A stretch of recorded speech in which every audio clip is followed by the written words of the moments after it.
I've bought a new gun every single year since 2021, and yes, they were all completely justified. Let me explain. Prior to 2021, never owned a gun, never even seen a gun in real life, and yet that year, I bought my very first pistol ever, the Springfield Armory XD Subcompact. So what happened? Two things. First, I had my very first baby girl born. Second, crazy ass pandemic. The Chinese virus, Kung Flu. Panic shopping. It's happening all over the country, and the most sought after item is toilet paper. Now, I don't know if you're aware, but if you have a baby who poops a lot, at the same time, there's a worldwide shortage of toilet paper and wet wipes. Well, that is a complete recipe to panic buying your first gun to protect your toilet paper stash. And to protect your family, obviously. I think that goes without saying. Now, apparently, I wasn't the only one who did this. It's estimated that about 7.5 million Americans bought their first gun between the years of 2019 and 2021. People were justifiably more concerned about protecting their family. Having a new baby born, I wanted to take that responsibility very seriously. And so in 2021, XD Subcompact, justified. Fast forward to 2022, at this point I was starting to entertain the idea of concealed carrying my pistol. The whole idea of getting the gun was to protect my family and my toilet paper stash, of course. Why would I only take that seriously when we were at home? Didn't make any sense. So the next logical idea was to start concealed carrying outside the house. So I bought a holster and I bought a belt, and this is how I looked. Can you tell I'm packing?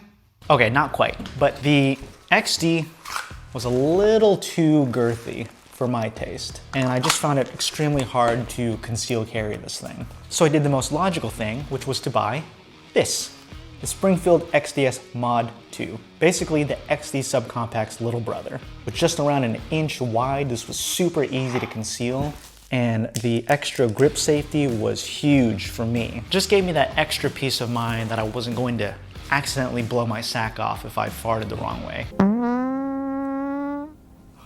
God.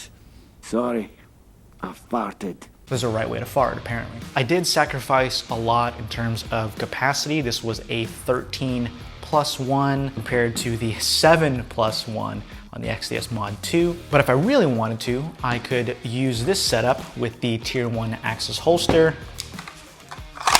and have the extended 9-round magazine for a total of 17 rounds. I really liked this pistol. I carried this as my everyday carry for a really long time. I shot multiple courses with this, and it stayed as my everyday carry pistol only until recently, but we're getting ahead of ourselves.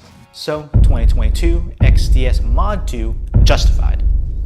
This is where things start to get a little more tactical. I spent the previous year updating my everyday carry for outside the home, and I was really happy where this setup was. But I was completely neglecting my home defense weapon, which by default was the XD. Hello, darkness, my old friend. It's not you, it's me. I just need more. Compared to my everyday carry setup, my home defense setup was completely lacking. So for my everyday carry setup, it always included a holster. So if I needed to go natty weapons, there you go, boys. See how Papa takes care of you? Instead of deadly weapons, I could. More realistically, if I needed to pick up my daughter and run, I decided to go for a little run. I could reholster, pick her up, and run to safety without having to carry a pistol in my hand. Now, ideally, I would like that ability at home as well, but I'm just thinking,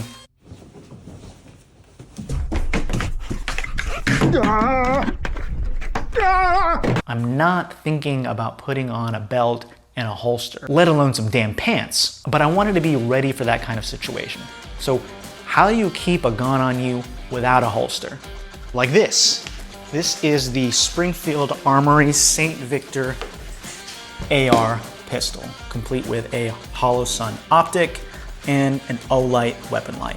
I got this magnifier months later, right before I took a carbine class. Didn't really end up needing it, but it's nice to know that I can shoot a little bit further if I need to. This really checked all the boxes for me for my home defense weapon, with the optic, the light, higher capacity, and of course the sling. And so 2023 St. Victor AR pistol, justified. After getting my St. Victor, I was just really happy with how my home defense weapon system turned out. It was super easy to room clear with the shorter barrel length, it had the magnifier so I could shoot further if I wanted to, it had the weapon light, it had the optic, and I really just wanted more flexibility as well with my XDS Mod 2. I figured the first thing to start with was to get the weapon light. But at this point, Springfield Armory had essentially discontinued the XDS Mod 2 in favor of their more popular Hellcat series. So because of that, it almost made it impossible to find a light bearing holster. So after 2 years of carrying this gun, it was time for me to discontinue using the XDS Mod 2 as well. I figured I needed a more popular gun to ensure that holsters, weapon lights, and other aftermarket attachments were going to be more available in the future. I also needed it to be slim so it would be easier for me to carry. And it would be nice if it had more than 7 rounds. Which leads me to my current everyday carry,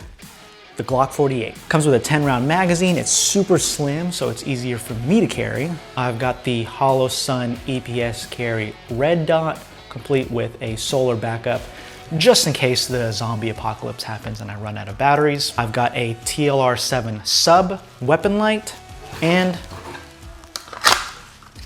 holster. Everything a concealed carrying, zombie apocalypse fighting, natty gun fighting person would need. The 2024 Glock 48, justified. As for this year's gun, well, we're still a few months in, so who knows? But I want to hear from you guys. Was each gun completely justified? What are some of the reasons you picked your everyday carry and home defense weapon system? Let me know in the comments below. And if you like this video, give it a like and a share.